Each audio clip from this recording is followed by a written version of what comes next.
It's a second chance for peace in Colombia, an amended deal that could finally end more than 50 years of conflict. President Juan Manuel Santos says the deal is expected to be signed on Thursday and then sent to Congress for final approval. Once the agreement is signed, it will still need to be endorsed and implemented.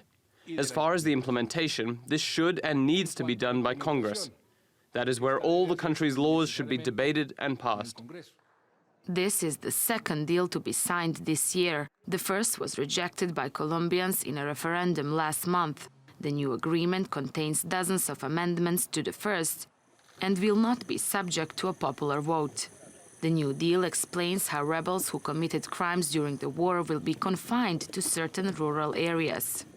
The opposition and the former president Álvaro Uribe took part in the negotiations but are angered by the new proposal. They argue that some FARC rebels would be punished too lightly. We have accepted that in other areas there were modifications which we have thought convenient, and we have said that there is a third category of issues that could be adjusted here in the Congress. The serious thing is that the government does not give in to impunity for drug trafficking.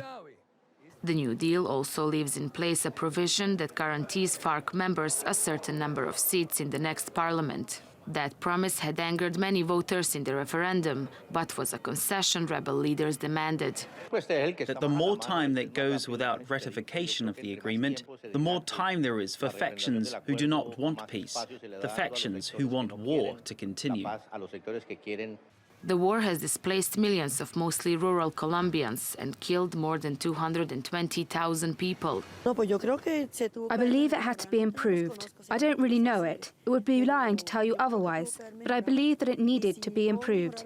And if they didn't improve it, as we wanted, well then, we will stay in the encampment until we, the victims, have a direct line to integral reparation and social justice. Whether the peace deal has been improved depends on who you ask. For now, though, it offers Colombians a second chance to finally end decades of violence.